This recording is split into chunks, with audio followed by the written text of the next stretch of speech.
morning. Good morning. That's impressive. How's everybody doing today? Okay.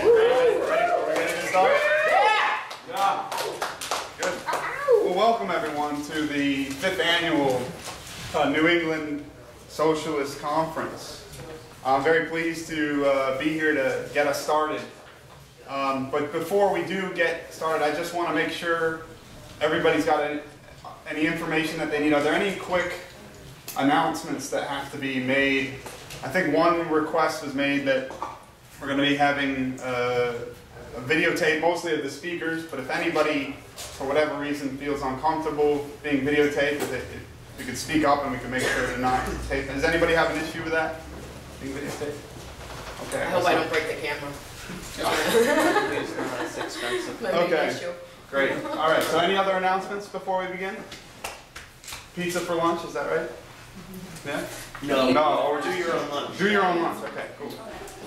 All right, well, my name is Jesse Lessinger. I'm from New York, and I'm a member of Socialist Alternative. Socialist Alternative is the organization hosting the New England Conference. I joined the socialist movement 7 years ago, and I was politicized and radicalized, though, a few years before that in high school and college, in the Bush years, and the wars in Iraq and Afghanistan, where I began to look around and say, there's something really wrong in this country, and I need to get involved in politics. I need to get involved in the anti-war movement. I was exposed to socialist ideas, and many of my peers were also radicalized during this time, and some of them are actually in this room today. But now there's a new, much deeper radicalization which is taking place across this country, and in fact, all around the world. We should remember that the backdrop of this weekend's conference is that just a year ago, we saw the first stages of revolution take place in Tunisia and Egypt. And of course, mass movements emerging all around the world, including, of course, in the US. I got a chance just earlier this year to go down to a socialist conference in Brazil. And of course, for them to see and to hear about a radical movement emerge in the United States, in the heartland of capitalism and imperialism, was a huge inspiration for people in Brazil and other parts of Latin America. And even though the Occupy movement at the moment is not what it was in the fall, all the problems that mobilized people in the first place still exist. This radicalization is a response to the tremendous, absolutely tremendous inequality that exists in our society today. It's the anger at the unfathomable wealth that a tiny elite have. It's a response to meanwhile, the millions of people that are unemployed. The entrenched, deeply entrenched corporate control over politics, over the media, and our lives. It's the fear and anxiety. People are afraid of the future. They don't know if there's going to be a job or an education or health care or a meaningful life ahead of them. And of course, it's the anger. It's the deep, seething anger of the huge bank bailouts, even though they happened 2.5 years ago. The major bank bailouts.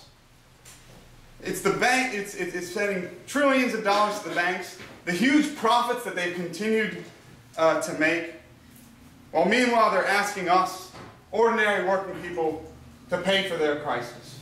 But did we create this crisis? No. No. Did we create the inequality? No. Did we swindle people into buying subprime loans? No. Did we create the housing bubble? No. Did we get huge tax breaks as wealthy people? Hell no. Did we buy politicians to meet our interests? No. No, we didn't. So why should we have to pay a single dime for their crisis? Today's opening forum is about their crisis that we refuse to pay for. The banks got bailed out, and we got sold out. The banks got bailed out, and we got sold out. Banks got bailed out, We got sold out. Banks got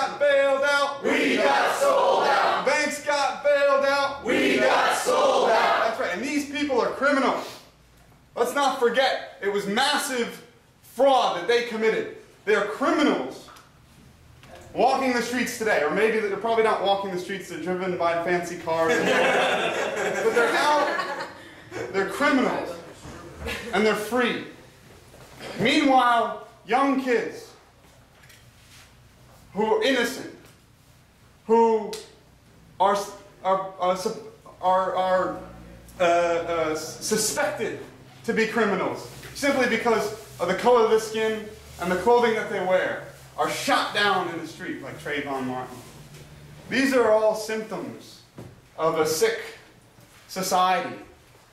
We live in a rotten system of global capitalism. It's a disease that, in fact, has inflicted the entire world, and it's why all around the world, working people and youth are beginning to organize and fight back. It's why we saw in the first 100 days of the right-wing government in Spain, only a couple weeks ago, the biggest, most united, angriest general strike in Spain, with over 10 million workers going out on the streets to oppose the cutbacks and austerity. It's why we're seeing an incredible new movement in Ireland, a mass campaign where homeowners are refusing to pay a new household tax. And this campaign is being led by Socialists.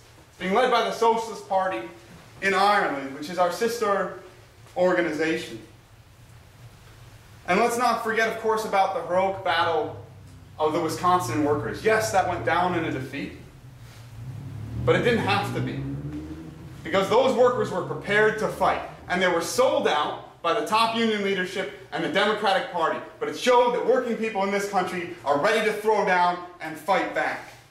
And now, still, even though the Occupy movement, the encampments aren't there, we still see the effects of the Occupy movement, where people, for example, are organizing to fight against home foreclosures in a campaign called Occupy Homes, which is around the country, including in Minneapolis, where our organization is playing an important role in organizing neighborhood communities to actively use direct action to block evictions and foreclosures. And only actually just the other week, I believe, we kept another family in their home by blockading a sheriff's sale of a home and preventing their home from being sold. And it's also the U.S. soldier down in Occupy Wall Street, in Zuccotti Park, Liberty Plaza, holding a sign along with all the other signs, which read, and I found this one of the most powerful signs, it read, "This is the second time fighting for my country. First time knowing who the enemy was."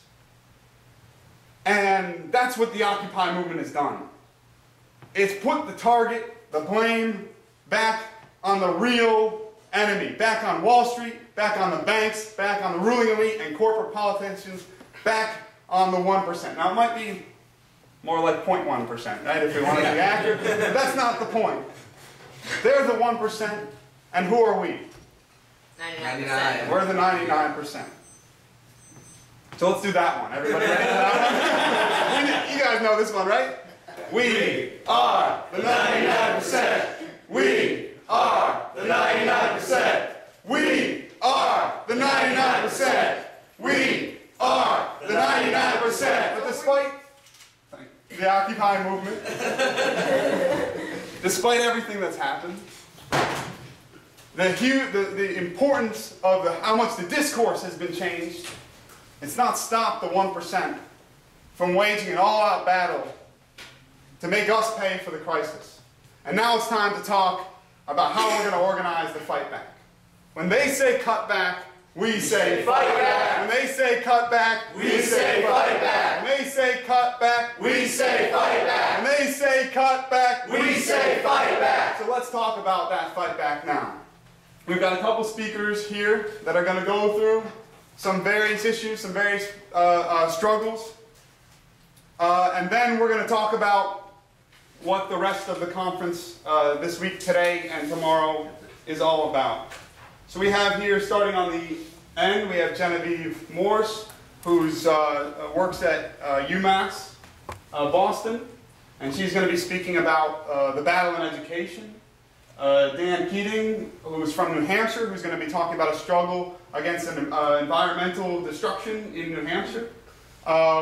We have Algier Hawkins up from New York, who's going to talk briefly about the Trayvon Martin murder and situation. We're actually hoping to have one or two other speakers. They might show up while we're going. We can fill that in. But in the meantime, why don't we hand it over to Genevieve.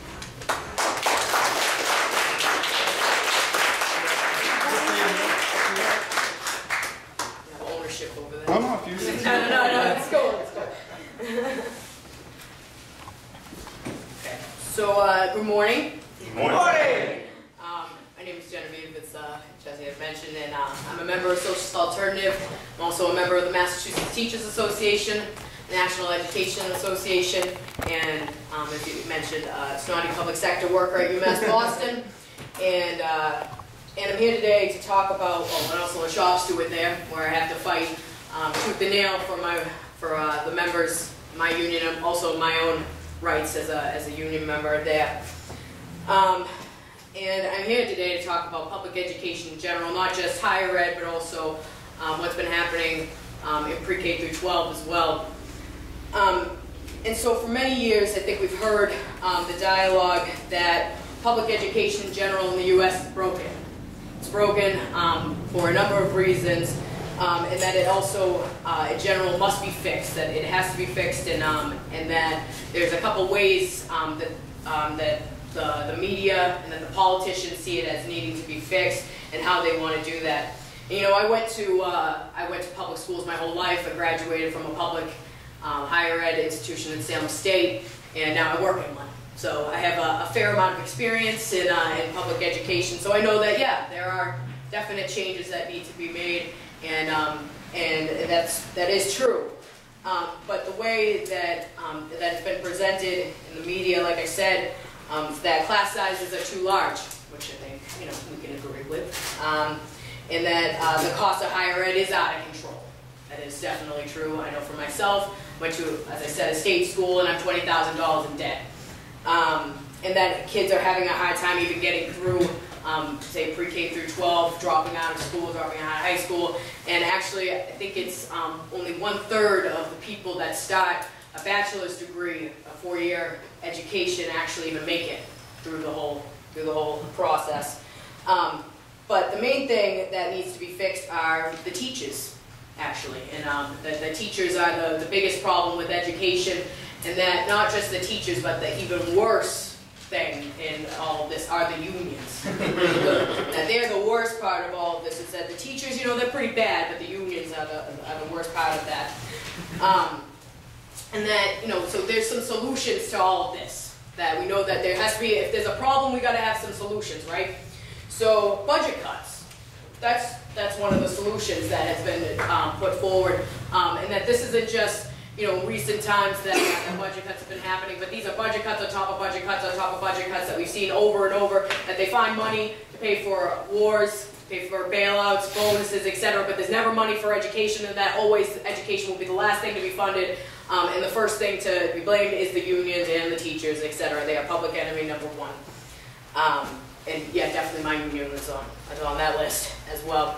And that beginning in the Bush years, I think most of us remember No Child Left Behind was one way of kind of dealing with that. That we would then figure out standardized testing. This would be a way of kind of assessing where the teachers are not doing their jobs, where they actually don't really care about children and how they're doing in classes, etc. This would be a way to standardize everything, kind of figure out where we're lacking.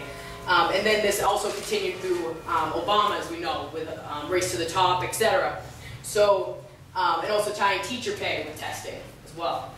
So this is also kind of the whole basis of all of this. And if you're tying the whole basis of where schools are being kept open on the basis of if children are testing well, this is a design, a whole design and failure type of process. This is not, here in Boston, actually, I was thinking about going back to where they were shutting down schools. Shutting down schools, yeah. Can we get a boo on that? Thank you. Yes, some hisses.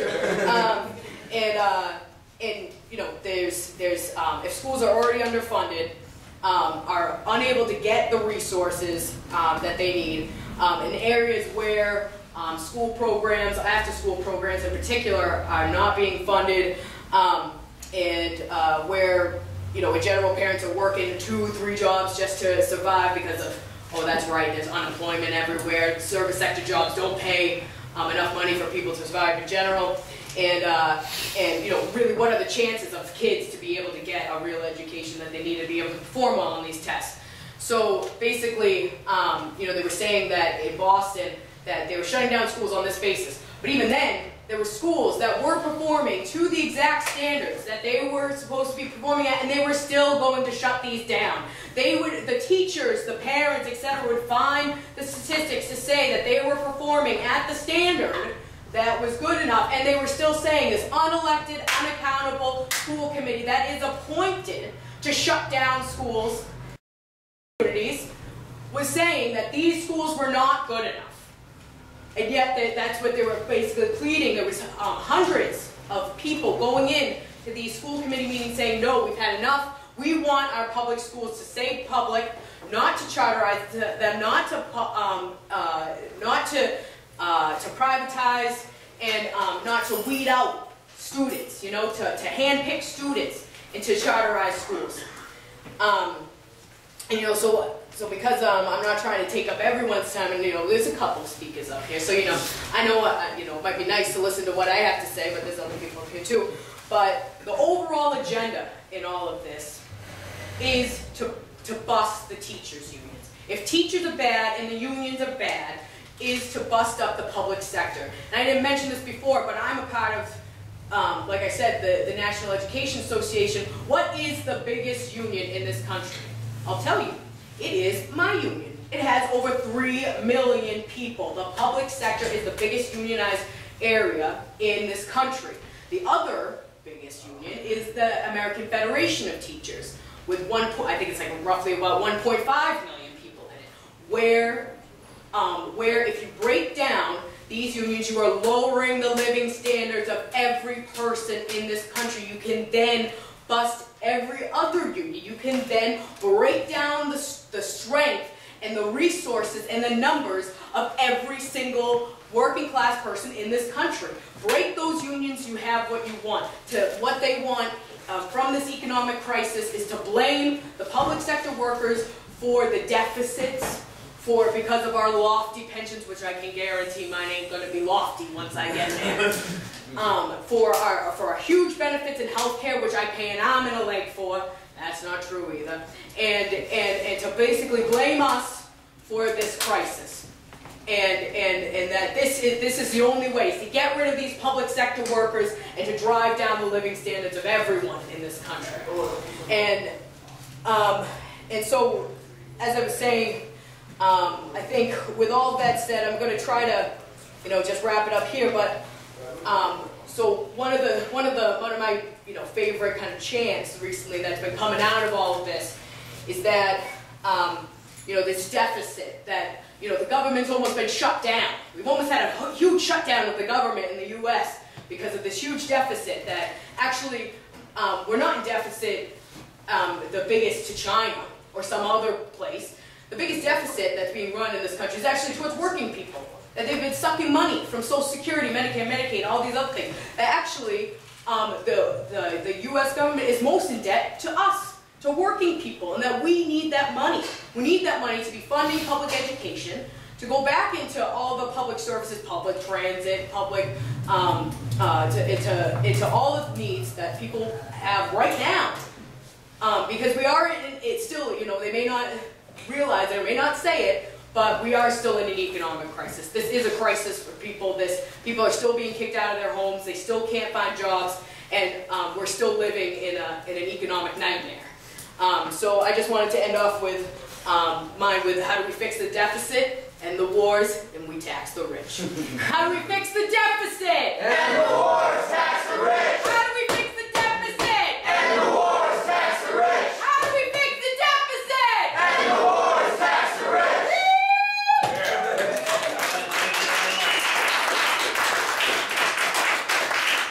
Next up is Danny.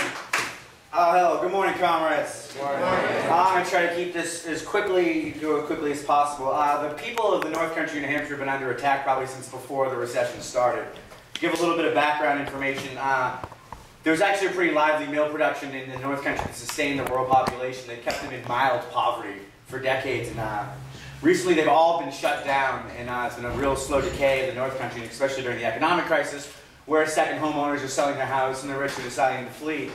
This is also happens to coincide with the fact that Enaa, the largest utility company in the area, has recently bought our utility company in New Hampshire.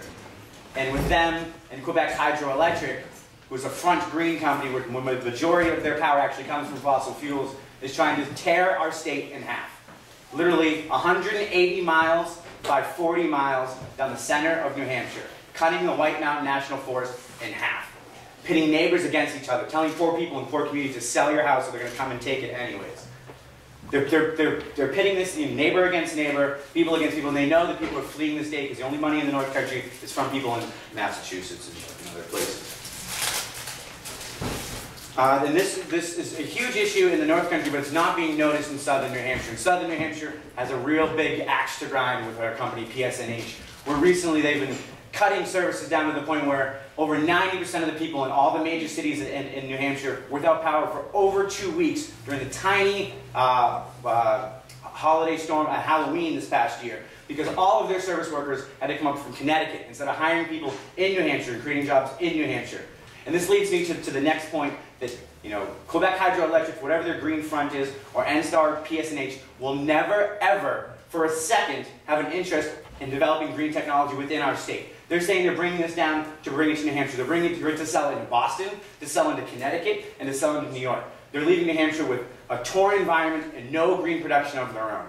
And I say the only solution to this is to take back our public utility, which was sold in the 80s to this company. And only this way can we democratically decide what we need for our energy needs. That'll be all.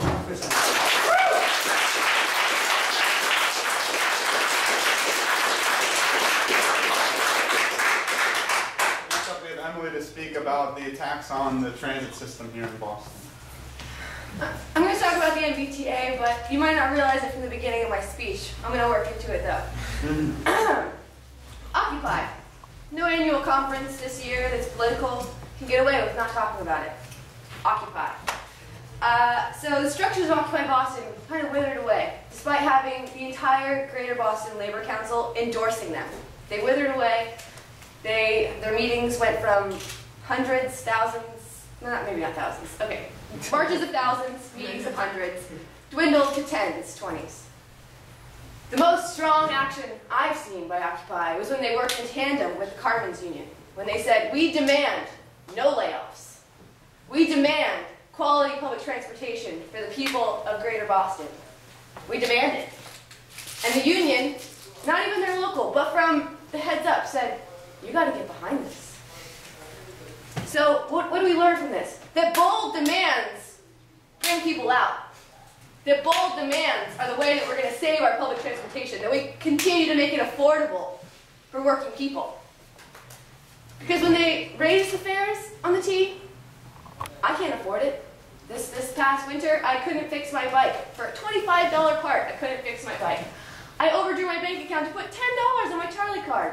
That's grinding poverty. And I don't even think I'm the most impoverished person in Boston. I would say that I'm not the most impoverished person in Boston, and I have to go into debt to use the T. So, by coordinating these kinds of actions and pushing back against the tide of privatization, because that is the reality. Why are public services continuously increasing in cost and decreasing in quality? Because of a tide of privatization.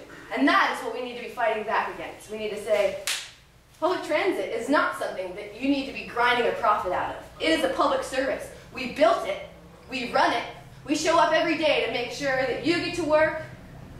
We show up every day to make sure that it's a quality public service. Public service is actually a funny word. Who's giving service? Is it the government that's giving us a service when they take out huge debts from JP Morgan and continue to pay those debts and push them off on taxpayers and fare increases? No, I don't think so. I think the service is work and making that transit run. So, what do we do when they're saying, oh, we're in the middle of an economic crisis, we need to increase fare hikes? And what is the result of that? And also cuts. So what is the result of that? That our neighborhoods, the air quality goes down. People in poor neighborhoods, increasing in asthma, increasing of illness. That's actually quite charitable as far as like increases in cars. That affects people very poorly. That affects their health, their well-being, their children most detrimentally. So what do we do? What do we do? It feels desperate. They say fair hike. I say fair strike. They say fair hike. I say fair strike. They say fair hike. I say fair strike. They say fair hike. I say fair strike.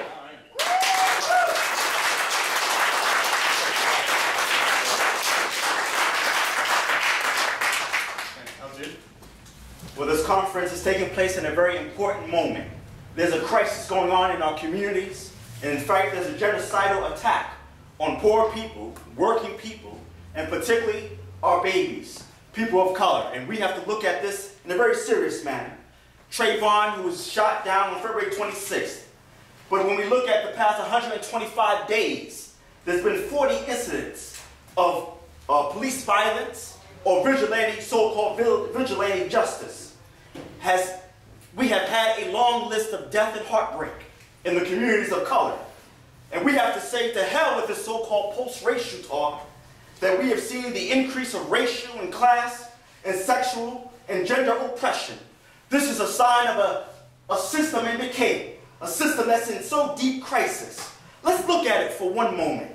In 2004 to this year, there has been 4 million people engulfed in the stop and frisk policies down in New York City. This past year, there's been over 685,000 people stopped and frisked. 89% are black and Latino. 88% of them are innocent of any crime. We have 6 million people entrapped in the so-called criminal justice system. Zimmerman, the shooters in North Tulsa, Oklahoma, are not the cause. They're the byproduct. They're the effect of a system that's predicated on maximizing the profits of that 0.1% that rests upon the daily exploitation of the poor, of youth, and of workers, and particularly people of color. Because we live in a system that's predicated on maximizing those profits, but it's based on a system of divide and conquer of the working class and youth and poor. And if you were to deny a people their humanity, well then you have to also create the kind of narrative that talks about them being criminals, that talks about if they come from a different community, they're thugs. And so these concepts of subjugation, these concepts of superiority and inferiority are something that is paramount to the capitalist system. It's paramount to the theory of white supremacy. But let's be clear that Trayvon could be our generation's Emmett Till. Emmett Till, that young 14-year-old who was murdered in Jim Crow America in Mississippi in 1955. 3 months later, we have the beginning stage of the civil rights movement with Rosa Parks on December 1st, 1955. The special prosecutor, Corey, stated, and she told a lie at her press conference, she says that the prosecution does not bow down to pressure. Well, let's make it clear. It's because you and I were on the streets. It's you and I who protest. It was you and I who stood firm with the Martin family and demanded an arrest and charges against Zimmerman. So mass pressure, struggle on the streets, organizing, demands is the only way that we will bring about a society that's truly post-racial, that's post-class, that's post-gender and sexual oppression. And let me make it very plain.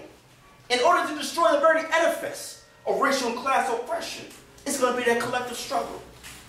Something that's a term and a slogan that's used quite very much in New York. It's a classic, in fact.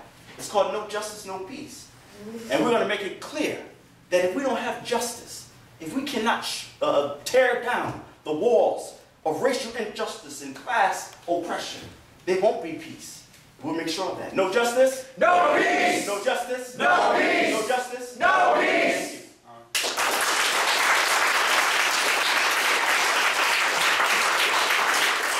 Let's just thank all our speakers once again.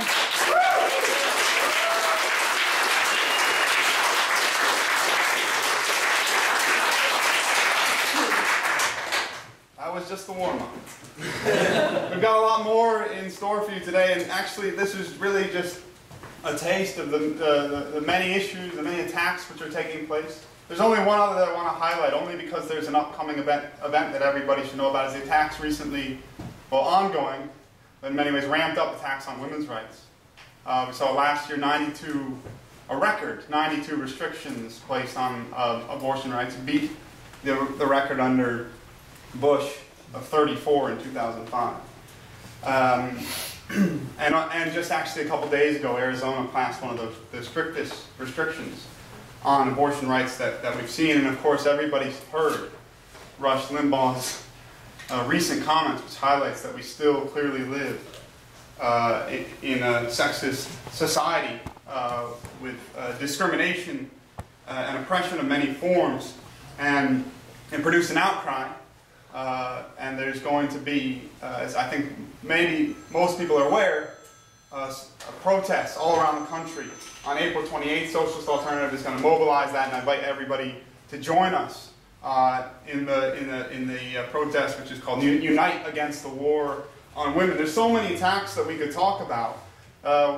We could talk about all the attacks on civil liberties, actually, the repression that's taking place in this country and around the world. In fact, I think there's a feeling, a growing feeling, that we're being attacked from all sides, everywhere. It's almost overwhelming. In fact, it's so bad that in some places like Greece, we saw only recently that a 77-year-old retiree thought there was no other way out but to take his life. That was Dimitris Christoulas. His life quietly in his home, but went to Syntagma Square, the main square in Athens, and ended his life, but left a note saying that he had no choice, he had no future, he wasn't going to die in the shame of digging through the trash, and he didn't want to place his burden on his family. And it was a political act. Maybe not the political act that we would say is the way forward, but it's reminiscent of the act of Mohamed Bouazizi over a year ago in Tunisia, who out of desperation also took his life as a political act, which set off revolutions. And I think part of today's conference is to say that these people who paid the ultimate price for the crisis, their lives, and Trayvon Martin's and everybody else's, will not be lost in vain, because we're going to build the fight back. We're going to organize, and we're going to build a mass resistance. But of course, it's not just enough to build a mass resistance against everything that we see is wrong. We have to put forward an alternative. And today's conference, of course, as the 5th annual New England Socialist Conference, is all about putting socialism back on the agenda and talking about how we can fundamentally transform our society. Now, many people ask, is it even possible to do that? Is humans capable? Is it our nature to be this way, to be greedy? What about what happened in the Soviet Union and stuff? These are some very frequently asked questions about socialism.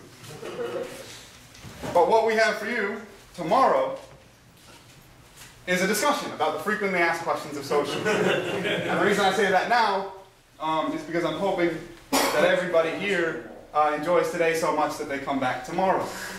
And also tomorrow, we have a discussion with the Progressive Democrats of America around the question of should the left support the Democrats. Of course, this is going to be a huge issue as now we enter the 2012 elections, the elections that is going to be the most expensive circus in some ways that we've seen. In some ways it's a giant distraction, but in some ways it's the most politicized event which will take place this year that we have to pay attention to, and it becomes a crucial question as people are extremely afraid, as they should be, of the right wing in this country, feel the pressure to vote for Democrats, and that's what the discussion tomorrow is going to be about. But of course, we would also like to raise the idea that it's necessary to build an alternative. It's necessary to have independent left-wing challenges that are independent of corporate politics, and we have a discussion for you about that today, just after lunch. And that's going to feature the Green Party candidate for President, Jill Stein. Presumptive, right, okay. Not yet nominated candidate for president. Thanks, Josh. And we also have some great workshops for you. The first set of workshops is going to be immediately after this as we end here. And we've got the Lessons of Wisconsin. The Socialist Alternative, just I don't have it in front of me, produced a new pamphlet about Wisconsin. And the lessons are hugely important because we learn as much in defeat as we do in victory. As I said before, it showed the potential for working class struggle to take place in this country. So that's going to be an important discussion.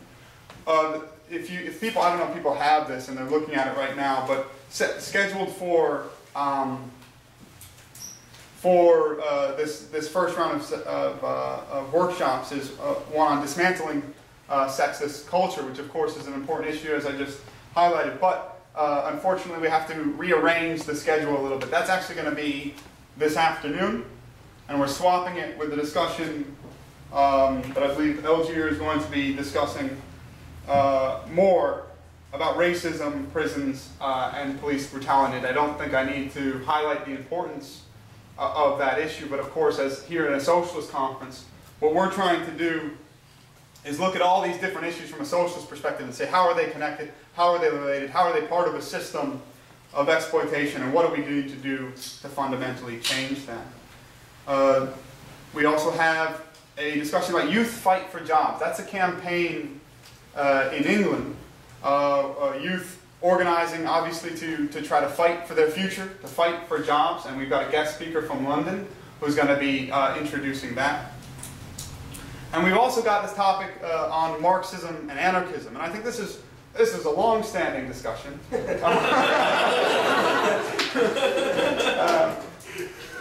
However, I think it's particularly important in the light of the Occupy movement, which is heavily influenced. I wouldn't call it an anarchist movement by any stretch of the imagination, but it's heavily influenced by some of these ideas. And it just raised the question generally, not just whether it's anarchism or Marxism, but maybe reform, basic reform. How do we change, how do we fix these problems? And that's what this discussion is going to be about. How do we fight back? And of course, we've also got this afternoon a set of workshops. Also, one that deals with how can we change, how can we fight back. One of the ideas that's been put forward is what you might call consumer activism. It's if maybe we want to challenge the corporate power of the banks and the big corporations, maybe if we pull all our money out, as it was done not long ago, or maybe if we stop shopping at Walmart. These ideas, do we have power as consumers, is a question that we're going to discuss.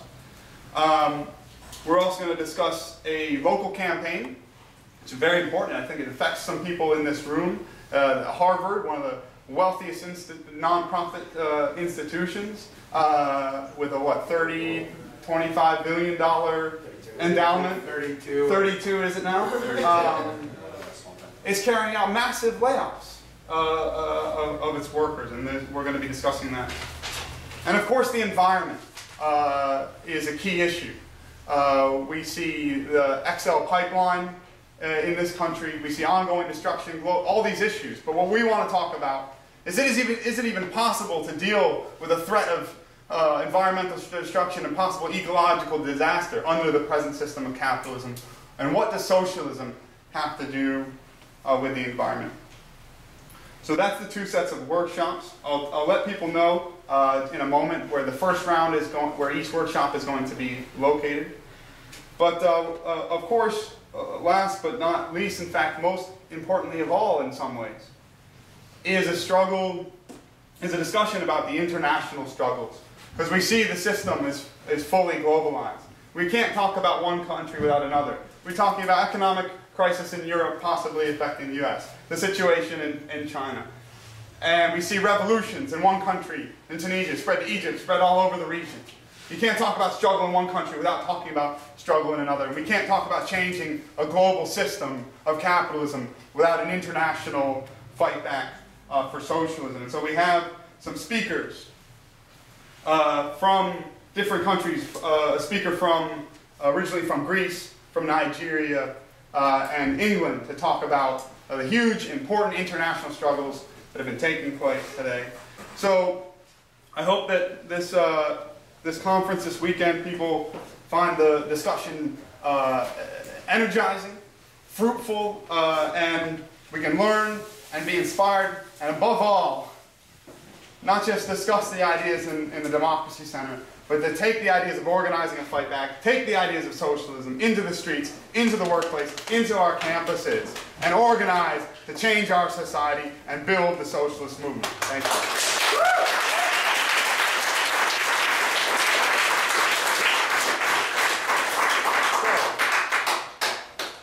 What we're going to do now, and we're pretty much on time, we get going right into the workshops, is we're going to actually divide up this main hall. There's 4 workshops happening simultaneously. As I said, there are Lessons of Wisconsin, book launch, the racism, prisons, and police brutality, youth fight for jobs, Marxism, and anarchism. And the way we're going to break it up, we've got basically the front of the room here, the middle section, and then through the doors is the back. And then this side room, or the literature room, is the fourth room. So in the front here is Youth Fight for Jobs. In the middle, Marxism and Anarchism. In the back, Lessons of Wisconsin. And in the literature side room is Racism, Prisons, and Police Brutality. So if people can, as quickly as possible,